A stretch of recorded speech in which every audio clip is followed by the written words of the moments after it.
Olá, meu caro aluno.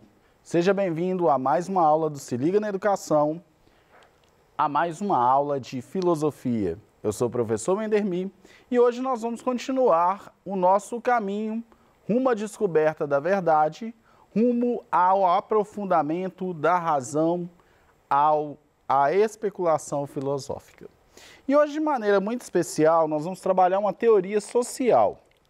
E é interessante, meus caros, e eu gosto sempre de lembrar isso, que a filosofia, ao longo de toda a sua história, ela vai coletar pistas da verdade para podermos concluir o que é a verdade. Lembrando que cada pensador vai trazer uma pista desta verdade. Então é interessante, meu caro aluno, que você tenha cuidado com pensamentos fundamentalistas, ou seja, pegar um simples pensador, pegar um determinado pensador e acreditar que só ele traz essa verdade. Não, a verdade é construída ao longo de toda a história. Mesmo porque cada pensador, ao apresentar a sua teoria, ao apresentar a sua filosofia, ele vai apresentar com uma carga subjetiva. E aí a gente lembra um pouquinho de Kant, da questão do que é universal e do que é particular. Então, aquilo que é universal, aquilo que transpassa toda a história da filosofia, é a pista da verdade que nós procuramos encontrar. E nós vamos ver como o fundamentalismo pode ser um grande problema, mesmo em uma teoria louvável, mesmo em uma teoria que busca mesmo a vivência comum, o bem comum, a felicidade de todos. Por que eu estou falando isso? Vamos trabalhar um filósofo bem polêmico hoje. Vamos trabalhar uma corrente bem polêmica hoje. Hoje nós vamos desenvolver o socialismo marxista. Então, quando eu penso no socialismo marxista, me vem um monte de ideias, uma gama de opiniões, de conjecturas que o senso comum vai desenvolver. Então, hoje, de uma maneira bem teórica, nós vamos conhecer o que foi esse marxismo, o que há de positivo nesse marxismo, até mesmo porque nós estamos também nos preparando para o Enem, e vamos perceber que, por mais perfeita que sejam todas as teorias, infelizmente, ao longo da sua aplicação, ao longo do seu trajeto, elas podem ser deturpadas, elas podem ser alteradas, elas podem ser prejudicadas. Vamos conhecer primeiro quem foi Karl Marx. Então, Karl Marx, filósofo, sociólogo, historiador, economista, jornalista e revolucionário socialista.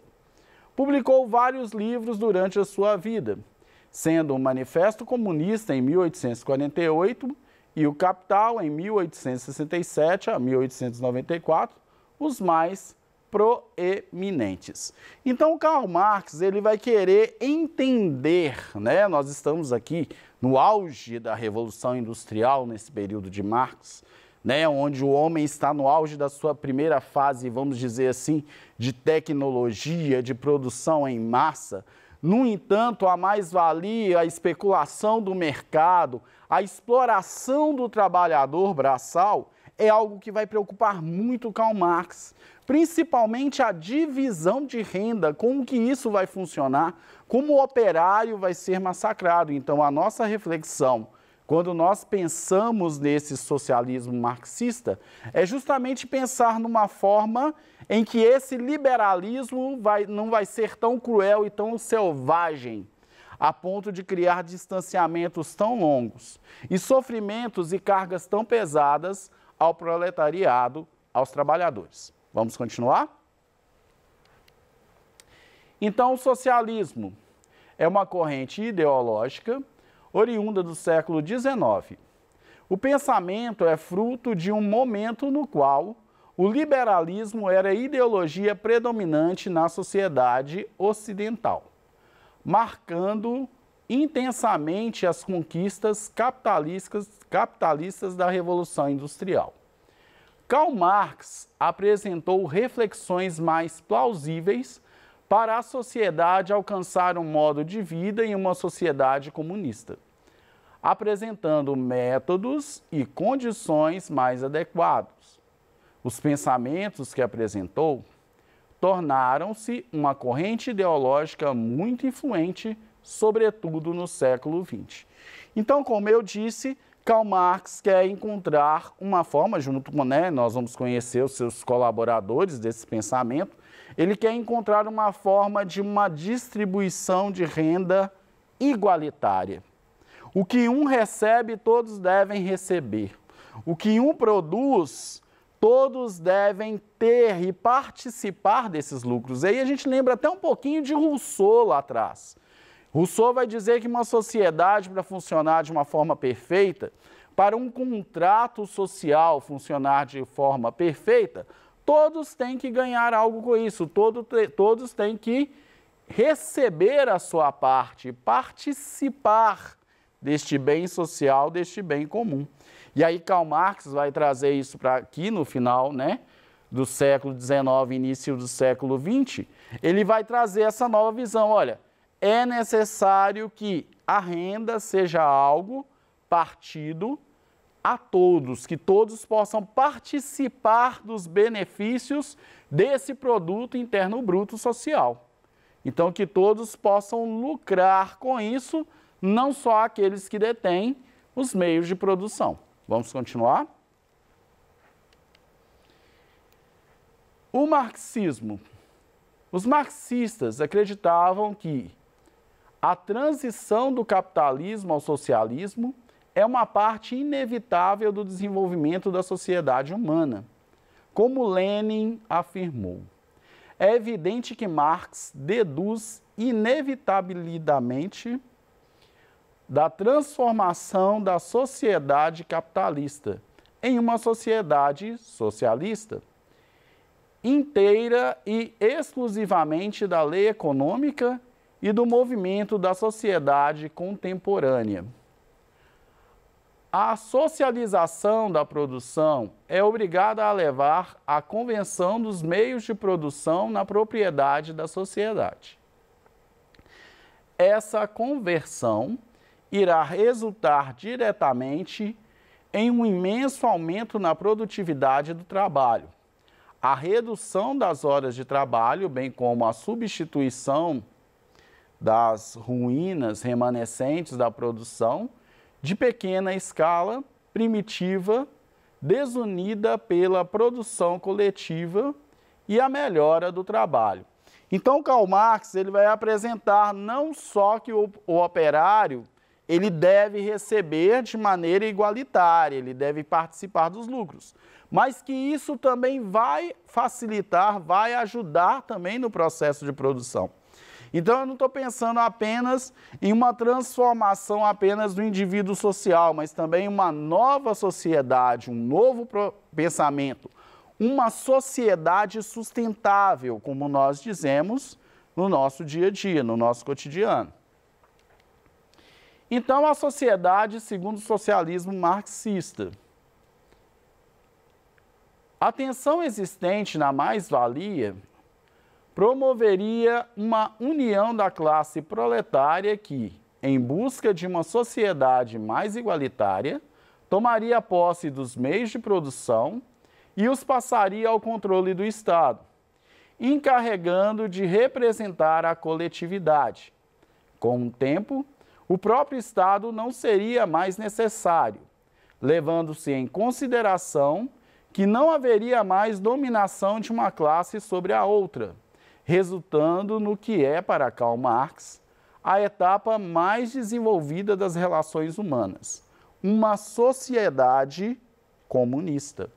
Ou seja, não haveriam mais os grandes donos da produção.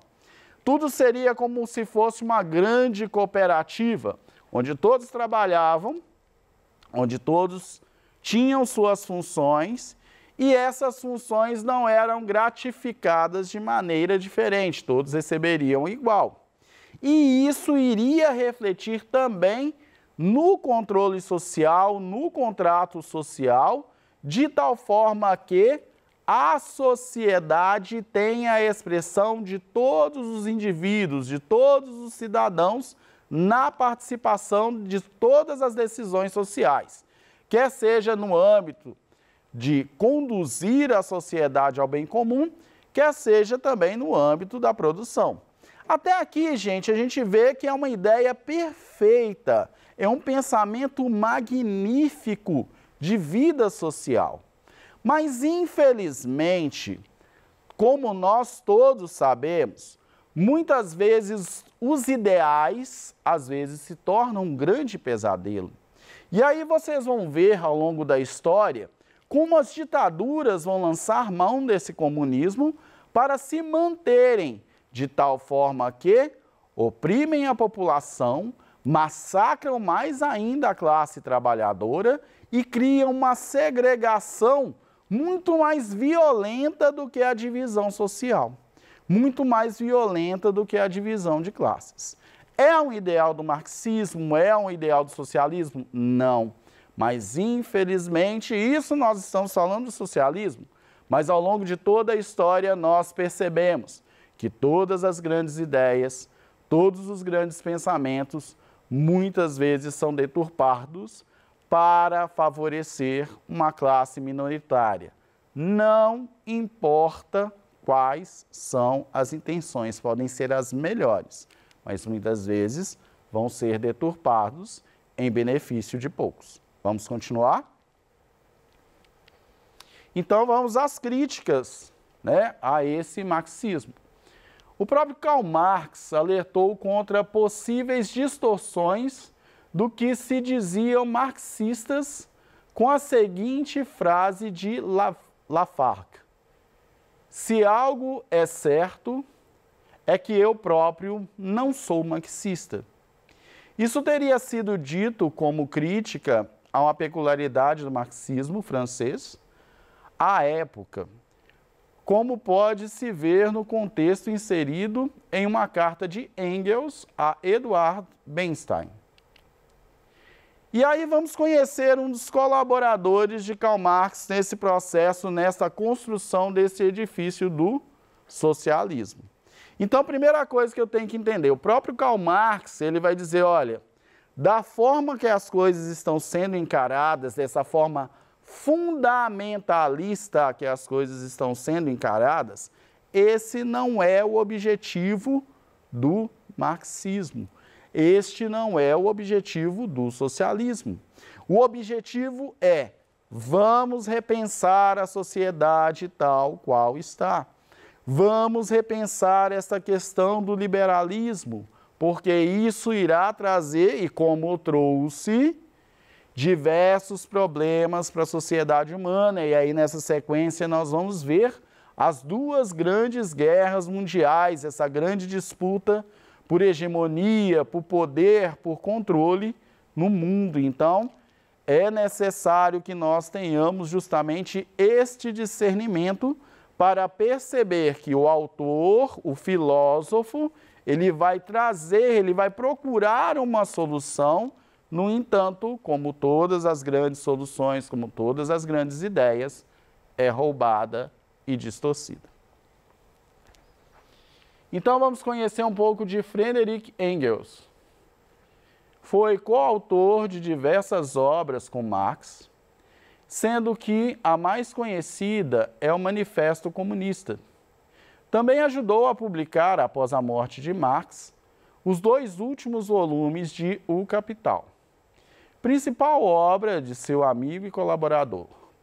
Engels também organizou notas de Marx em teoria sobre a mais-valia, que depois publicou como 4º volume de O Capital. Lembrando que esse termo mais-valia vai dizer em relação à especulação que é utilizada lá na questão do liberalismo. Então, eu vou determinar preço às coisas, eu vou determinar valores às coisas, e esses valores necessariamente não são intrínsecos à questão material da coisa em si. Então, eu vou estipular quer seja por oferta e procura, eu vou estipular quer seja por material, eu vou estipular quer seja por aplicação, mas eu não vou estipular pelo valor da coisa em si. E da mesma forma, essa mais-valia vai ser aplicada também aos trabalhadores, vai ser aplicada também a condução de como esses trabalhadores vão receber e vão trabalhar. Então, vamos continuar lá. Eduard Bernstein foi o primeiro grande revisionista da teoria marxista e um dos principais teóricos da social-democracia. Então, o que Marx realizou foi produzir uma visão tão abrangente, dramática e fascinante que pudesse suportar inúmeras contradições empíricas, refutações lógicas e repulsões morais em seus efeitos.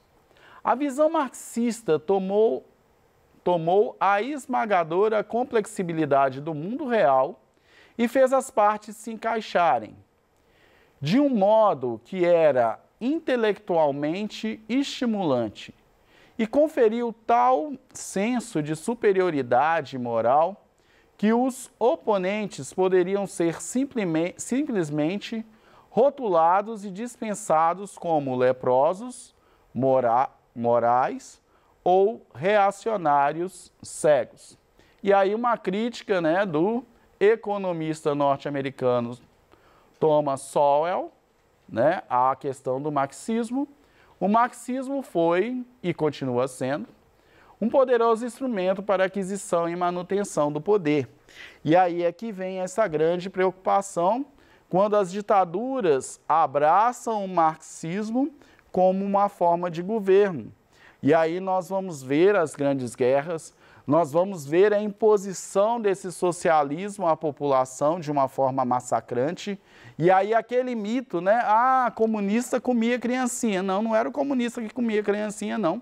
Quem comia criancinha eram os povos que estavam subjugados ao poder comunista, a aceitar essa questão do comunismo. E nessa subjugação faltavam meios de produção, faltavam alimentos, e aí vem a guerra também, né? Porque não foi só o comunismo, não. Vieram as guerras e toda essa somatória gerou esse canibalismo, tanto na região onde era a União Soviética, quanto lá nos países orientais. Então é interessante, gente, que a gente preocupe com o seguinte, olha, a ideia marxista, a ideia comunista é excelente. No entanto, a sua aplicação, a sua viabilidade, né, a sua interpretação é que foi algo extremamente cruel e extremamente distorcido. Então, algumas diferenças rápidas aí para a gente poder finalizar do socialismo e do comunismo. O socialismo é um sistema econômico ideológico que procura alcançar a igualdade entre os membros da sociedade. O comunismo, por outro lado, seria o resultado das implantações das ideias socialistas, onde o objetivo principal é a busca da igualdade entre os membros da sociedade. Assim, o governo, que estaria formado pela classe trabalhadora, seria proprietário principalmente e teria o poder decisório em todos os assuntos. Então, é aquela ideia que nós estávamos refletindo um tempo atrás, recordando um pouco o Rousseau. É uma ideia maravilhosa, né? Seria uma grande cooperativa, a sociedade seria uma grande cooperativa, onde não haveriam patrões. No entanto, como nós trabalhamos durante toda esta aula, infelizmente a aplicação foi desastrosa. Então, gente, para hoje nós vamos refletir um pouco. Eu queria falar um pouquinho mais, mas o nosso tempo já está no finzinho, tá? Nas próximas aulas nós vamos refletir um pouquinho mais sobre o marxismo ao longo de toda a história da filosofia. Continuem se preparando para o Enem e lembrem-se, cada pensador traz uma pista da verdade, não a verdade completa. Muito obrigado pela participação e até a próxima aula.